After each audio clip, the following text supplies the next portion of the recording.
আপনি 12 ফেব্রুয়ারি পর দেখবেন জামাতের রূপ অথবা তারেক রহমানের রূপ। আমি তো বলছি যে যদি 12 ফেব্রুয়ারি নির্বাচন হয়, 12 ফেব্রুয়ারি রাতের বেলা ইউনূস সাহেবকে গৃহবন্দী করে ফেলা হবে, ওনার সমস্ত অ্যাডভাইজারদেরকে গৃহবন্দী করা হবে, ওনাদের ভ্রমণের উপরে নিষেধাজ্ঞা দিয়ে দেওয়া হবে। এটা মোহাম্মদ ইউনূস জানেন।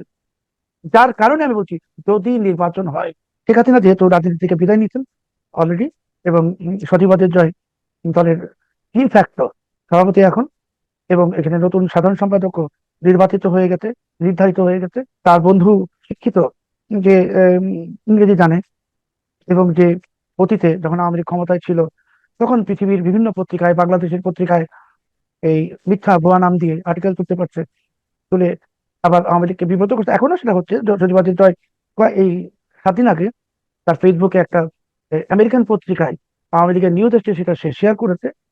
এবং আমি ব্রিজে আমরা সেটা ইনভেস্টিগেট করে দেখলাম যে ওই পত্রিকাটাতে ওইটাই একটা আর্টিকেল, আর বাকি সবই হলো ভুয়া জিনিস, মিনিংলেস। এমনকি যে ঠিকানাটা ওই পত্রিকার ওইটাও ভুয়া।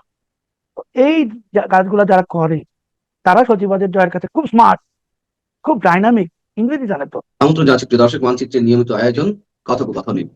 নির্বাচন নিয়ে নানান ধরনের শঙ্কা, আবার আওয়ামী লীগ নিয়ে নানান ধরনের প্রশ্ন এর মধ্যে সৃষ্টি হয়েছে। আওয়ামী লীগের সভানেত্রী ভারতে বসে যেমন বিভিন্ন আন্তর্জাতিক গণমাধ্যমে সাক্ষাৎকার দিচ্ছেন, পাশাপাশি অডিও বার্তা দিয়ে যাচ্ছেন। শেখ হাসিনার পুত্র সজীব ওয়াজেদ জয়ও সোমবার তার একটি অনুষ্ঠান ছিল কলকাতাতেই। আহ আওয়ামী লীগ অংশগ্রহণমূলক নির্বাচন চাইছে, সেটি আসলে কতখানি সম্ভব, আদৌ সম্ভব কিনা, সেই বিষয়গুলো নিয়ে কথা বলবো। এই বিষয়ে আলোচনার জন্য আমাদের সঙ্গে যুক্ত রয়েছেন সিনিয়র সিনিয়র জার্নালিস্ট, ব্রিজের সম্পাদক সালাউদ্দিন সোহেব চৌধুরী। সালাউদ্দিন সোহেব চৌধুরী, আপনাকে স্বাগত জানাচ্ছি আমাদের অনুষ্ঠানে। ধন্যবাদ। আহ আপনি নিয়মিত লেখালেখি করছেন এবং গভীরভাবে সবকিছু পর্যবেক্ষণ করতেন, যে আমরা সবাই জানি। আপনার কাছে আমার প্রশ্ন, যে আওয়ামী লীগ যে বলছে যে ইনক্লুসিভ নির্বাচন হতে হবে এবং সেই নির্বাচনে আওয়ামী লীগ অংশগ্রহণ করতে চায়, যদিও আওয়ামী লীগ এই নির্বাচন প্রতিহত ঘোষণা দেয়নি, আসলে তারা কোন অবস্থানে আছে, কি করতে চাইছে, কোন নির্বাচনের আশায় আছে? অনেক অনেক ধন্যবাদ। আজকে কিন্তু ক্যানাডিয়ান হাই কমিশন একটা বিবৃতি দিয়েছে যে তারা নির্বাচন প্রতিনিধি পাঠাবে, নির্বাচন পর্যবেক্ষক পাঠাবে। এবং এখানে আবার তারা ওই ইনক্লুসিভ শব্দটা ব্যবহার করেছে আজকেই, হম হম ফ্রি, হম fair and inclusive. Inclusive, right, আমিও দেখেছি আপনি বলার পর। হ্যাঁ। কিন্তু আজকে ফেব্রুয়ারির 2 তারিখ, নির্বাচনের আছে আর 10 দিন আসলে। তো এই সময় ইনক্লুসিভ বলতে যদি বোঝানো হয় যে বাংলাদেশের লোকেরা ভোট দিবে, তাহলে তো একবার এক কথা। আর ইনক্লুসিভ মানে যদি হয় আরো যে 40 ভাগের বেশি ভোট এখন অনুপস্থিত বাজারে, হুম, নির্বাচন থেকে ওটাকে আনা, তাহলে এটার জন্য তো একটা এক্সট্রা অর্ডিনারি সিচুয়েশন ক্রিয়েট হতে হবে। জি। এক্সট্রা অর্ডিনারি সিচুয়েশন ক্রিয়েট হলে এই নির্বাচনটা স্থগিত হইতে হবে। নির্বাচনটা স্থগিত হলে তারপরে নতুন আরেকটা নির্বাচনের তারিখ ঘোষণা হলেই এটা সম্ভব।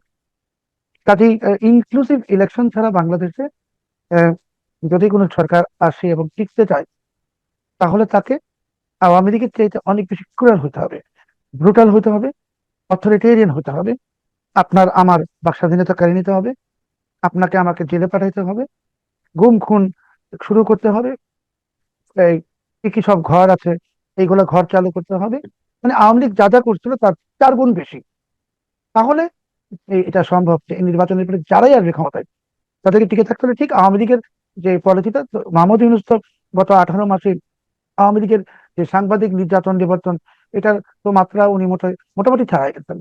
কিন্তু নেক্সট যারা আসবে, তারা যেমন আপনাকে জেলে দিয়ে দিল, আপনার বিরুদ্ধে অভিযোগ কি, আপনি মুক্তিযুদ্ধের একটা অনুষ্ঠানে গেছেন, আপনাকে বানাই দিল সন্ত্রাসী।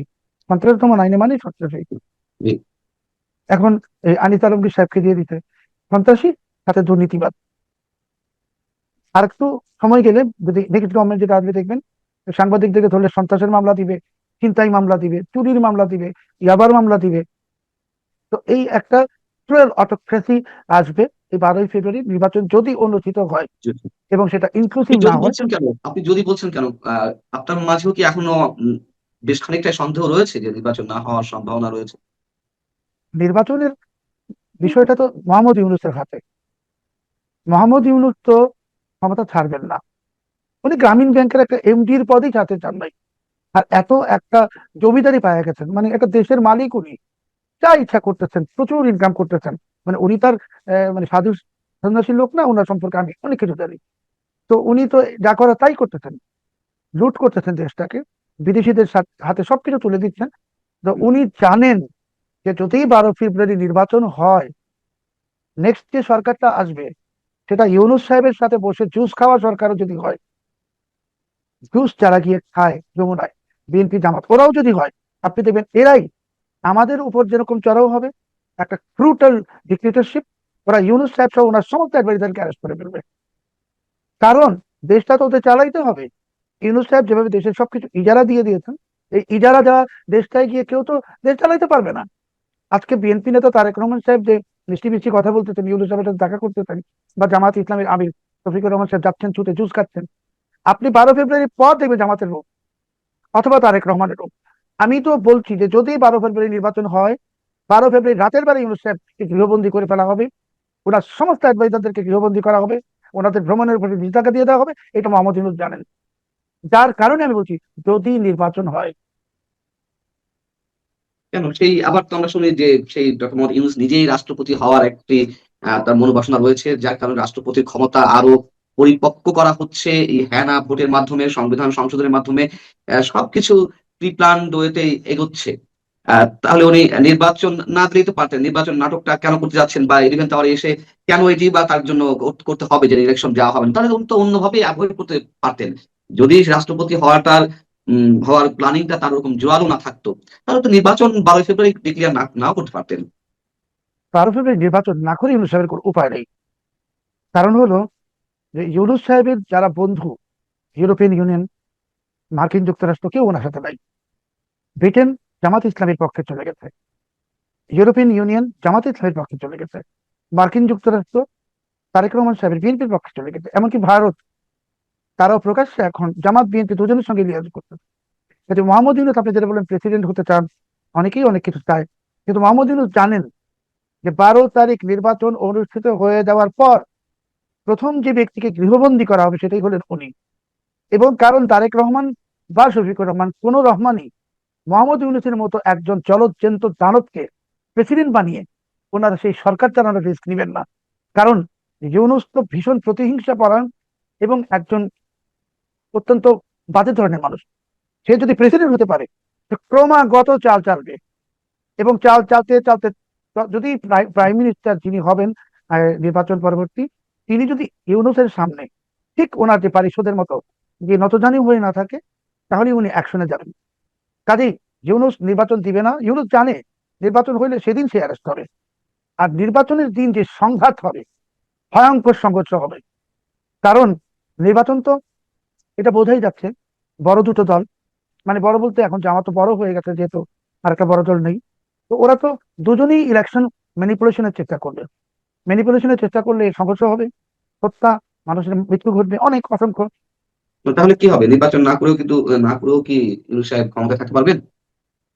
নির্বাচন না করে মোহাম্মদ ইউনূস ক্ষমতায় তো আছেই।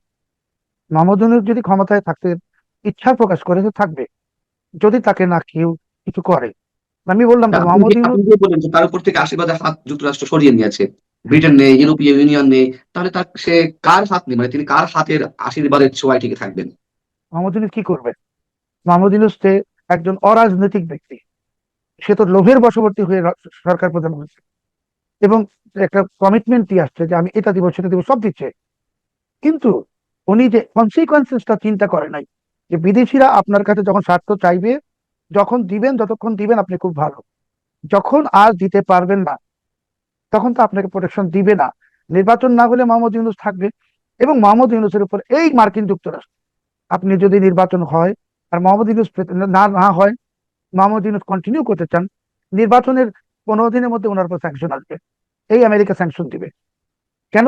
বিকজ তখন ওদের জন্য উনি লাইবিলিটি। ওরা তো যা চুক্তি দিয়ে নিছে, যে চুক্তি যে আপনি দিয়েছেন চিটাগাঙ্গে বন্দর দিল, পোর্ট দিচ্ছে, হ্যাঁ, ম্যানেজমেন্ট ডিপি ওয়ার্ল্ডকে, আপনি দেখতেছেন সেখানে আন্দোলন চলতেছে। তো হুম। সারা দেশের সব সম্পদ নিয়ে যান, বাঙালি যদি মাঠে নেমে যায় আন্দোলনে, তো আপনি সম্পদ ভোগ করবেন কি করে? ইউনূস তো আপনাদের হাতে দলিল ধরে দিচ্ছে, কিন্তু ওই সম্পদের পজিশন তো বুঝাই দিচ্ছে না, পজিশন তো আপনাদের বুঝে দিতে হবে।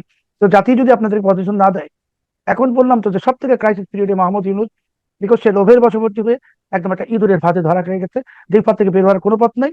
আর মোহাম্মদ ইউনূস, ওয়াকরুজ্জামান, জেনারেল ওয়াকরুজ্জামান, ওনার অযোগ্যতা, ওনার ব্যক্তিত্বহীনতা এবং ওনার সিদ্ধান্তহীনতার কারণে উনি জাতির একটা অত্যন্ত সম্মানের জায়গায় উনি ছিলেন, সেখান থেকে এখন উনি, আমি ঘৃণার জায়গা এখনো বলবো না, বাট জাতির সন্দেহের জায়গায় চলে আসছেন। আমরা আওয়ামী লীগ নিয়ে শুরু করেছিলাম যে আওয়ামী লীগের পুনর্বাসন আসলে কতটা সম্ভব, তারা যে ইনক্লুসিভ নির্বাচন চাইছে। আহ, সেই আওয়ামী লীগের পেছনে তো নিশ্চয়ই ভারতের ছায়া এখনো পর্যন্ত আছে, অথবা তারা তারা সাংগঠনিক ভাবে কি সেইভাবে প্রস্তুত হতে পেরেছে? আপনার কি মনে হয় একটা ইনক্লুসিভ নির্বাচন নির্বাচন যদি হয় এবং সেই নির্বাচনে যদি আওয়ামী লীগের অংশগ্রহণের সম্ভাবনা থাকে, আমি ইফ বাট কিন্তু দিয়ে বলছি আর কি, যদি এরকম একটি নির্বাচন হয় সেক্ষেত্রে কি হতে পারে? দেখুন, বাংলাদেশে ভারতের প্রভাব এভাবে না বলে আমি যদি বলি যে বাংলাদেশে আসলে আমাদের ভৌগোলিক অবস্থানের কারণে আমাদের চারপাশে ভারত, যাতে ভারতের বাইরে গিয়ে আমাদের কিছু করার কোনো সুযোগ নেই। আর একপাশে মায়ানমার বর্ডার দিয়ে চায়না। মার্কিন যুক্তরাষ্ট্র আফগানিস্তানে যখন করছিল, তো সেখানে ওদের লোকাল কোলাবরেটর ছিল পাকিস্তান। বাংলাদেশের সাথে পাকিস্তানের কোনো ল্যান্ড কানেকশন নাই। পাকিস্তানিরা পলিটিক্যাল ইসলামকে ফলো করে, বাঙালি সুফি ইসলাম ফলো করে, দুটো ভার্সন। তার মানে জামাত ইসলামী যে ইসলাম সেটা পাকিস্তান ফলো করে, বাঙালি জাতি কিন্তু পলিটিক্যাল ইসলাম ফলো করে না। সেই ক্ষেত্রে ভারতের ইনফ্লুয়েন্স থাকবেই, সেটা যেই দলই হোক। আপনি যত দল, এই জামাত ইসলামী, শফিকুর রহমান সাহেব যদি ওনারাও ক্ষমতায় আছে, দেখবেন ওনারা সপ্তাহে 3 দিন ভারত যাবে, দিল্লি যাবে, কারণ এছাড়া কোনো উপায় নেই। যেটা ইউনুস বোঝে নাই, কারণ ইউনুস পলিটিক্যাল পার্সন না, এই জন্য ইউনুস এই বিপদে পড়ে গেছে। সেকেন্ডলি, আওয়ামী লীগের আসলে ফেরার কোনো, আমি দেখি না কোনো কারণ, সম্ভাবনা, ইঙ্গিত কিছুই নাই। কারণ আমি যতটুকু জানি, শেখ হাসিনা রাজনীতি থেকে অপশন নিয়ে নিতেন এবং উনি আর রাজনীতি করবেন না। এখন উনি ওনার পুত্রকে রাজনীতির যে বৈঠা দলের, সেটা তুলে দিচ্ছেন এমন এক ক্রাইসিস পিরিয়ডে, যখন দলের চরম এক দুর্যোগ, এখান থেকে তুলে আনার জন্য আসলে একজন শেখ হাসিনার মতো লিডার দরকার ছিল, সেটা উনি করেননি। তো দেখেন, বিএনপির দুর্যোগ মুহূর্তে বেগম খালেদা জিয়া, উনি অসুস্থ অবস্থাতেও কিন্তু দলের নেতৃত্বটা ধরে রাখতেন। এমনকি উনি যে এই পৃথিবী থেকে চলে যাওয়ার দিনটা পর্যন্ত উনি কিন্তু বিএনপির চেয়ারপারসন হিসেবে গেছেন। গেছেন বলেই আজকে বিএনপি এই জায়গায় আসতে পারছে এত বছর পর। শেখ হাসিনা যেহেতু রাজনীতি থেকে বিদায় নিয়েছেন অলরেডি, এবং সচিবাদের জয় দলের কি ফ্যাক্টর সভাপতি এখন, এবং এখানে নতুন সাধারণ সম্পাদকও নির্বাচিত হয়ে গেছে, নির্ধারিত হয়ে গেছে, সবকিছুই চেঞ্জ হয়ে গেছে। সাধারণ সম্পাদক নির্বাচিত হয়েছে, সজীব ওয়াজেদ জয় নেতৃত্বে আসছেন, এটি মোটামুটি অনেকেই পরিষ্কার হয়ে গেছেন। তার যে ইন্টারভিউ আল জাজিরার কাছে কিংবা বিভিন্ন জায়গায় তিনি কথা বলছেন, কলকাতাতেও একটি অনুষ্ঠান রয়েছে তার। কিন্তু আপনি বলছেন সাধারণ সম্পাদক নির্বাচিত হয়ে গেছেন, ওই পদটার দিকেই মানুষের চোখ বেশি এখনো পর্যন্ত। সজীব ওয়াজেদ জয় কিংবা সাইম ওয়াজেদ পুতুল নেতৃত্বে আসবেন, এটা মানুষ ধরে নিয়েছে বা ড্যাম শিওর হয়ে গেছে। কিন্তু আপনি বলছেন সাধারণ সম্পাদক নির্বাচিত হয়ে গেছেন, আসলে বিষয়টা কি? আমি বলেছি নির্ধারিত সাধারণ নির্ধারিত, আচ্ছা সম্পাদক নির্ধারিত, নির্ধারিত। হয়ে গেছে। সেই সেই সেই নির্ধারিত ব্যক্তিটা কে, মানে আমরা কি জানতে পারি কিনা, আপনি যতটুকু জানেন সেখান থেকে? শেখ হাসিনা ওনার কৈশোর থেকে রাজনীতি করেছেন বাংলাদেশে। তো শেখ হাসিনার কাছে রাজনীতিবিদদের ভ্যালু আছে। সজীবদের জয় কিন্তু বাংলাদেশে থাকে নাই, সে বড় হয়েছে বিদেশে। তার কাছে আপনার আমার মতো বাঙালি যারা ইংরেজি কম জানি, আমরা সবাই মূর্খ। তো তার কাছে ওবায়দুল কাদেরও মূর্খ, তার কাছে জাহাঙ্গীর কবির নানকও মূর্খ, সবাই মূর্খ।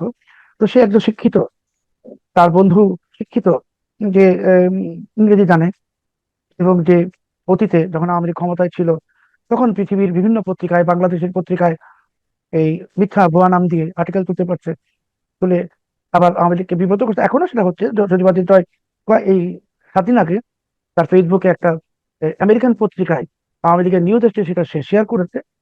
এবং আমি ব্রিজে আমরা সেটা ইনভেস্টিগেট করে দেখলাম যে ওই পত্রিকাটাতে ওইটাই একটা আর্টিকেল, আর বাকি সবই হলো ভুয়া জিনিস, মিনিংলেস। এমনকি যে ঠিকানাটা ওই পত্রিকার, ওইটাও ভুয়া। তো এই কাজগুলো যারা করে, তারা সচিবাদের জয়ের কাছে খুব স্মার্ট, খুব ডাইনামিক, ইংরেজি জানে তো। তো ইংরেজি জানলে তো আসলে রাজনীতি বাংলাদেশে করতে পারবেন না। রাহুল গান্ধীও তো ভালো ইংরেজি জানে। রাহুল গান্ধী কি ভারতে রাজনীতি করতে পারতেছেন? পারতেছেন না। কাজেই ওই, আমি বলেছিলাম আপনাকে যে আওয়ামী লীগের সাধারণ সম্পাদক ওবায়দুল কাদের বা আরো বড় বড় নেতা যারা আছেন, জাহাঙ্গীর কবির নানক, এদের কারো দেখেন? কাউকে দেখেন?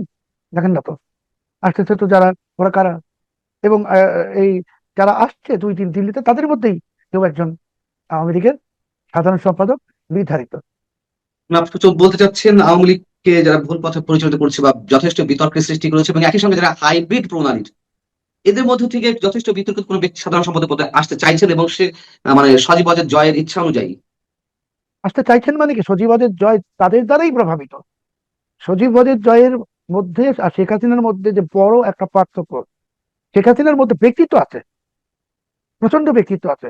সজীবাদের জয় ভয়ঙ্কর ভাবে প্রভাবিত ওই সমস্ত লোক দ্বারা, যাদেরকে আমরা বলি যে মানে ইউজলেস ফোর্সেস। এবং